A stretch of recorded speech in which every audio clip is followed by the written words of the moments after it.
नमस्कार मेरे प्यारे साथियों, स्वागत है आपका अपने YouTube चैनल पवन हिस्ट्री क्लासेज में।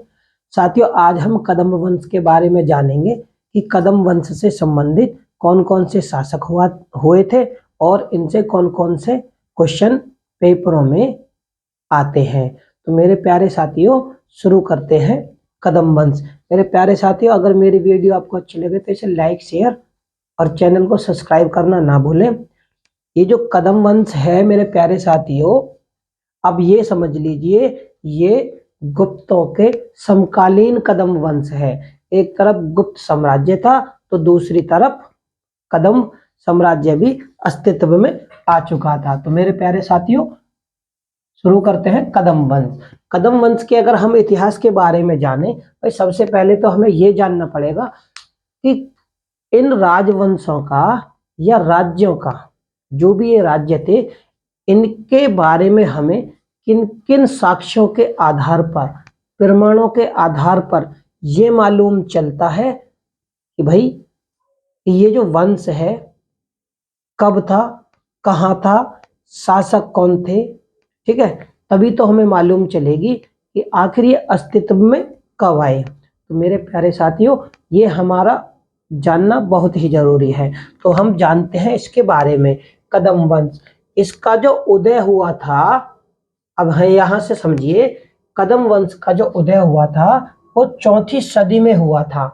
और 4वीं सदी में इधर कदम्ब वंश कहाँ है, ये दक्षिण भारत का, ठीक है ना। कदम्ब वंश कहाँ है, दक्षिण भारत का। और उत्तर भारत में कौन से थे, तो गुप्त वंश उस समय भारत पर राज्य कर रहे थे, अपनी शक्ति का विस्तार कर रहे थे।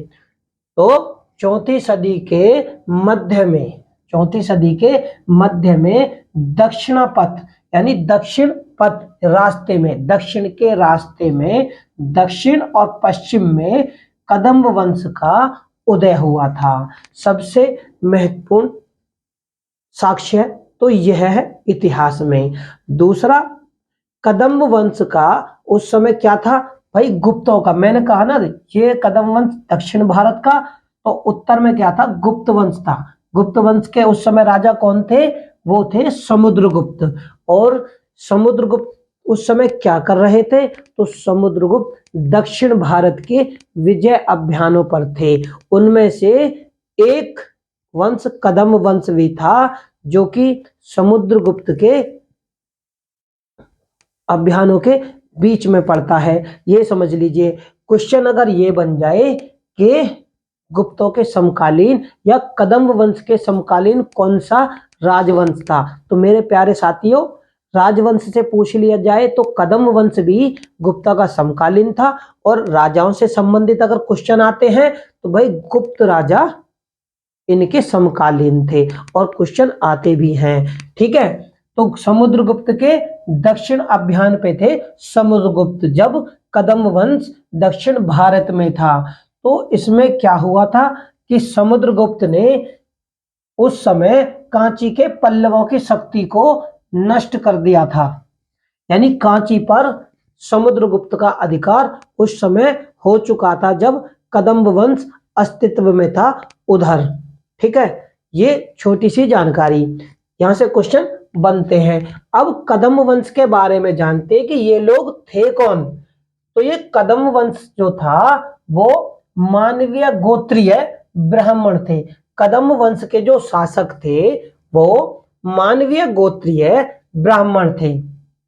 ये अपने आप को,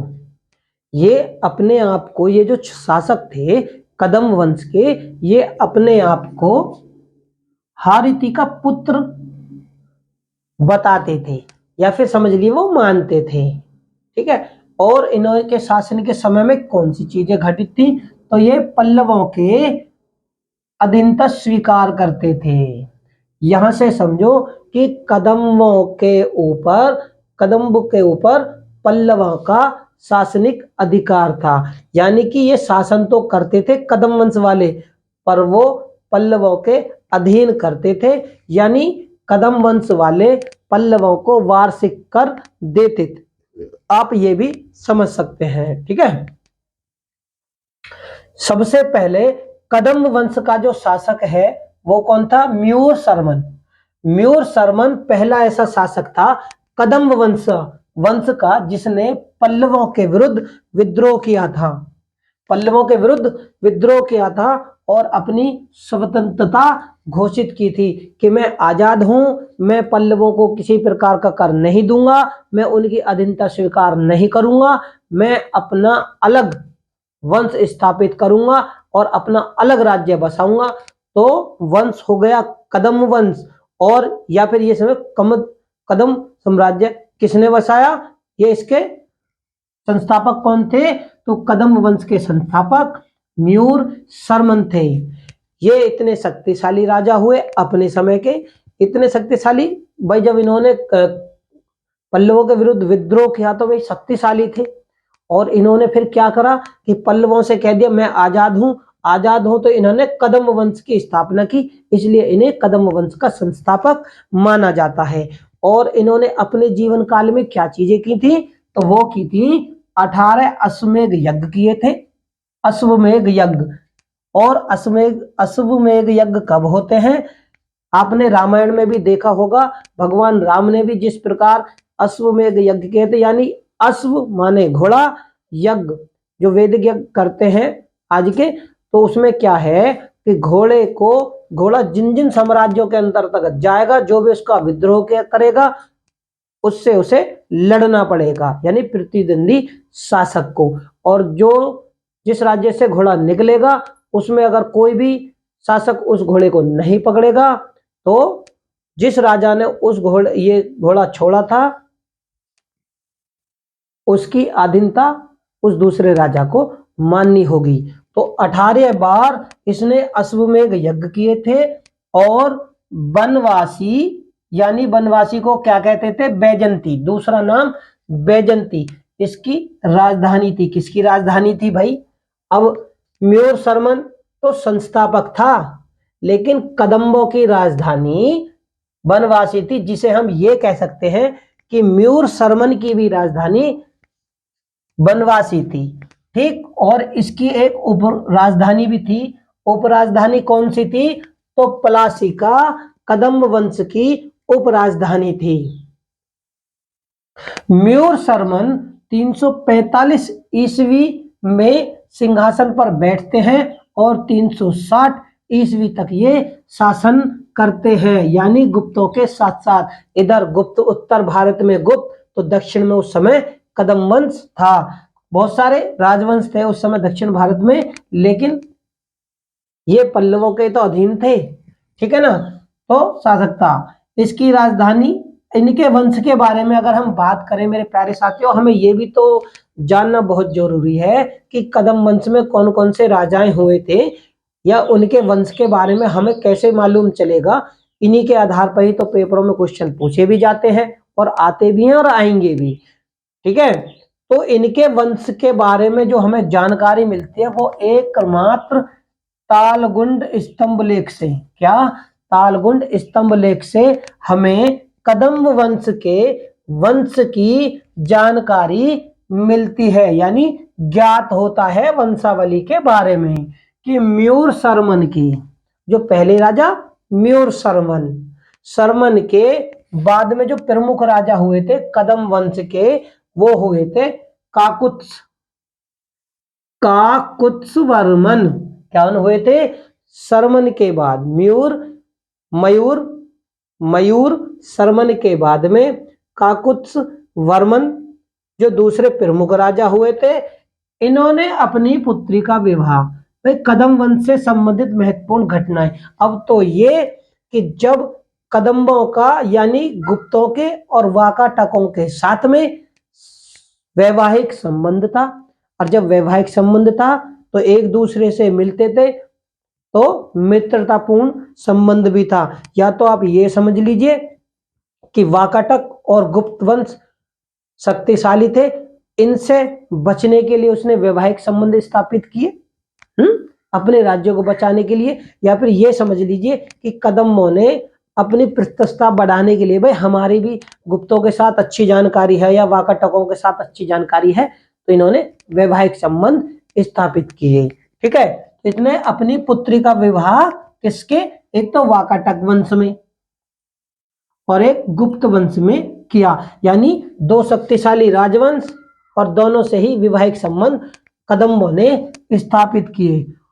अब जो ये राजा थे काकुत्स्वर्मन, इन्होंने तालगुंडी में एक विशाल तालाब बनवाया था सिंचाई और गांव के पानी की सुविधाओं के लिए। ठीक है, इन्होंने तालगुंड स्थान हो गया, क्या बनवाया, इनके द्वारा सबसे महत्वपूर्ण कार्य कि एक तालाब खुदवाया था। इसने 450 ईस्वी तक शासन किया था। 450 ईस्वी तक इन्होंने शासन किया था।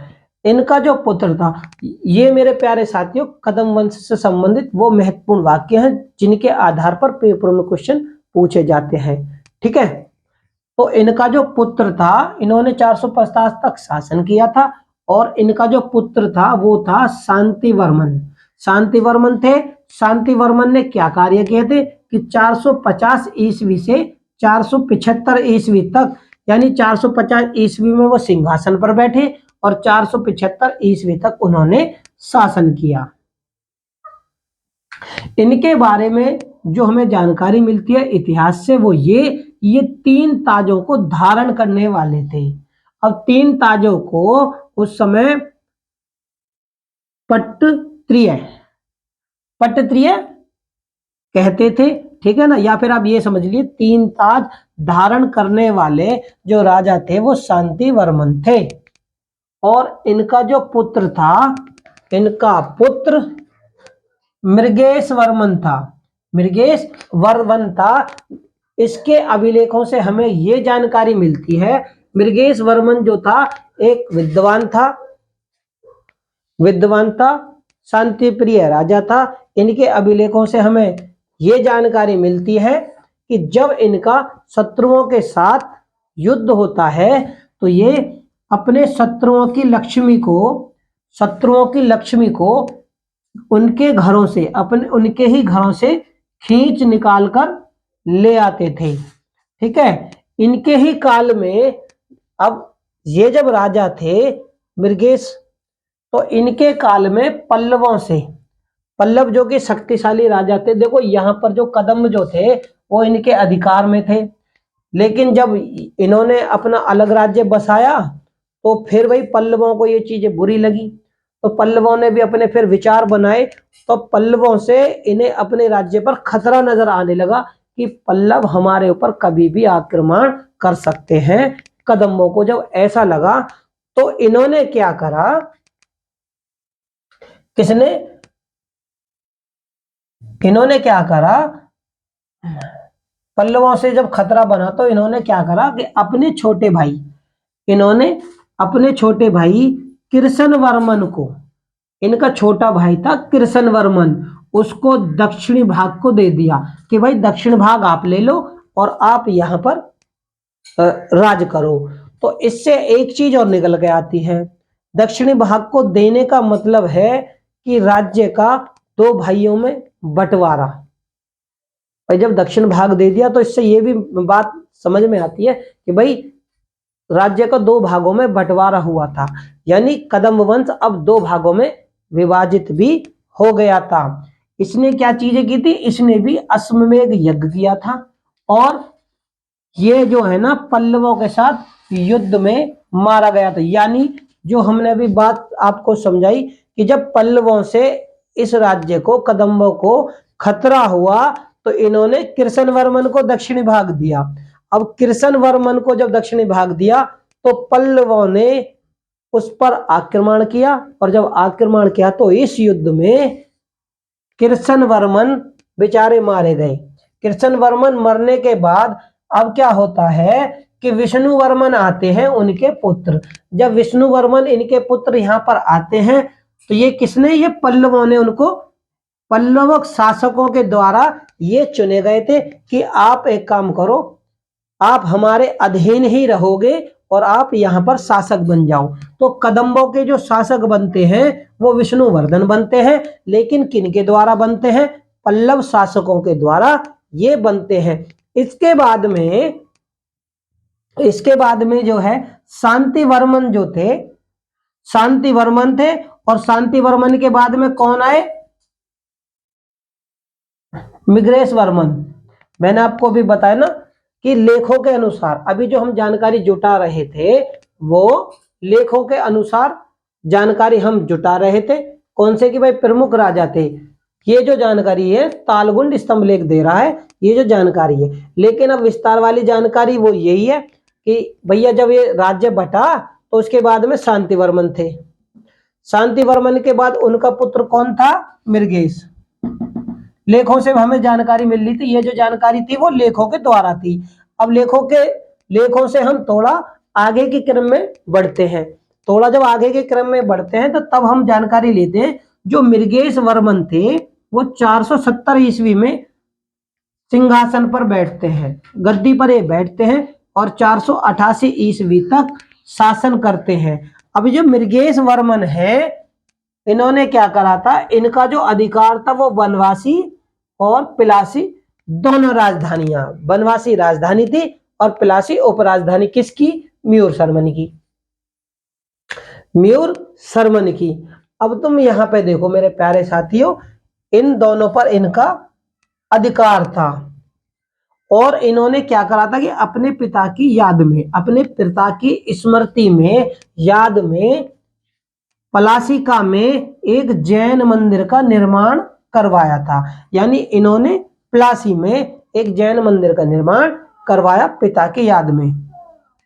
मृगेश वर्मन के बाद में जो शासन करने वाले हैं वो रवि वर्मन है। मृगेश वर्मन के बाद में शासन करने वाले रवि वर्मन 500 से 500 ईस्वी में वो सिंहासन पर बैठते हैं और 538 ईस्वी तक वो शासन करते हैं। इनके समय में एक घटना घटती है कि पुलकेशिन प्रथम, जो चालुक्य वंश के पुलकेशिन प्रथम थे बादामी के, ये क्या करते हैं? पुलकेशिन प्रथम ने उत्तरी भाग को जीत लिया, कदम्बों के उत्तरी भाग को ये जीत लेते हैं और बादामी को राजधानी बनाते हैं। इनके भाग में यानी इनके समय में कदम्बों पर चालुक्य राजा आक्रमण करते हैं और इनको उत्तरी भाग को जीतकर राजधानी बना लेते हैं। इनकी छोटी शाखा, अब एक शाखा इनकी बड़ी हो गई और इनकी छोटी शाखा तो थी, क्योंकि कदम वंश दो भागों में बटा था। एक भाग को इन्होंने दक्षिणी भाग को कृष्ण अपने छोटे भाई को दे दिया, तो इनकी छोटी शाखा कौन सी हो गई? दक्षिण में, जो कि कृष्ण प्रथम के समय में स्थापित की गई थी। और बड़ी शाखा का क्या हुआ? बड़ी शाखा इनके बड़े भाई यानी म्यूर सरमन वाली होती है। इसमें क्या है? कृष्ण वर्मन द्वितीय जो कि 550 से 556 ईस्वी में बैजंती पर आक्रमण करते हैं, यानी अपने ही वंश की राजधानी, अपने ही पूर्वजों की राजधानी, क्योंकि दो भाइयों को दे दिया। एक छोटा भाई कृष्ण वर्मन, उसको मिला दक्षिणी भाग और उत्तरी भाग पर किसका अधिकार हो गया? शांतिवर्मन का। ठीक है ना, जो कि उनके शांतिवर्मन का अधिकार मान लीजिए, जो म्यूर सरमन इनके पूर्वज थे। अब देखो जब हो गए तो छोटे भाई ने यानी दक्षिणी भाग के कृष्ण फर्स्ट ने तो ये स्थापित की। भैया स्थापित क्यों की थी? क्योंकि इसे इनके भाई ने ही उत्तरी भाग दक्षिण भाग को दिया था और इनका छोटा भाई, ठीक है ना, छोटा भाई था किसका? शांतिवर्मन। ठीक है ना, मृगेश ने क्या दिया इन्हें, तो बड़े भाई किस पे, बड़ी शाखा पे अधिकार किसका था? मृगेश वर्मन का। और छोटी शाखा पे अधिकार किसका हो गया? कृष्ण प्रथम का। अब कृष्ण द्वितीय जो उनके बाद में आते हैं तो 550 और 56 में ये सिंहासन पर शासन करते हैं। यही अपने राजधानी वैजंती पर वनवासी पर आक्रमण कर देते हैं और अधिकार कर लेते हैं। इस प्रकार कृष्ण द्वितीय द्वारा अपनी बड़ी शाखा का समझ लीजिए, अंत समझ लीजिए कि ये बड़ी शाखा का अंत करते हैं। क्यों करते हैं? जो अंतिम शासक था हरिवर्मन, भाई बड़ी शाखा का जो अंतिम शासक था बड़ी शाखा का वो थे हरिवर्मन, और हरिवंश का ये कृष्णद्वितीय अंत कर देते हैं। तो इससे बड़ी शाखा समाप्त हो जाती है। अब कदंबों पर किसका अधिकार था? छोटी शाखा का। छोटी शाखा के शासक कौन थे? कृष्णवर्मन द्वितीय। और इनका पुत्र अजवर्मा, इनका पुत्र था अजवर्मा। ये दोनों ही शासन करते हैं। लेकिन अकस्मात एक घटना घटती है। वो क्या घटती है कि पुलकेशिन प्रथम यानी बादामी के जो चालुक्य थे, पुलकेशिन प्रथम के जो पुत्र थे कीर्तिवर्मन, यानी अब बादामी चालुक्य समझ लीजिए कि चालुक्य ने पुलकेशिन के पुत्र चालुक्यों ने वनवासी कहां? वनवासी, क्योंकि बैजंती पर आक्रमण किया था ना, तो बैजंती को वनवासी नाम से भी जाना जाता है। तो वनवासी को जीत लिया। किसने जीता? चालुक्यों ने, कीर्तिवर्मन ने। अब जब ये वनवासी राजधानी चली गई तो इस राज्य को फिर उन्होंने चालुक्य राज्य में मिला लिया। इस प्रकार कदम्ब राज्य का अंत हो जाता है। तो मेरे प्यारे साथियों, कदम्ब राज्य से संबंधित जो भी महत्वपूर्ण वाक्य थे उनके बारे में उम्मीद करता हूं आपको सारी जानकारी मिली होगी। तो मेरे प्यारे साथियों, अगर मेरी वीडियो आपको अच्छी लगे तो इसे लाइक, शेयर और चैनल को सब्सक्राइब करना बिल्कुल भी ना भूलें। बेल आइकन को दबाना बिल्कुल भी ना भूलें। और डिस्क्रिप्शन बॉक्स में लिंक दिया हुआ है, वहां पर जाकर आप मेरी सारी वीडियो को देख सकते हैं। और इनसे ज्यादा कदम्ब वंश से संबंधित ज्यादा क्वेश्चन पेपरों में नहीं आएंगे। ठीक है, जो भी आएंगे इन्हीं के आधार पर क्वेश्चन बनते हैं और आते भी हैं। मेरी वीडियो को मेरे प्यारे साथियों लाइक, शेयर, सब्सक्राइब करना ना भूलें। धन्यवाद।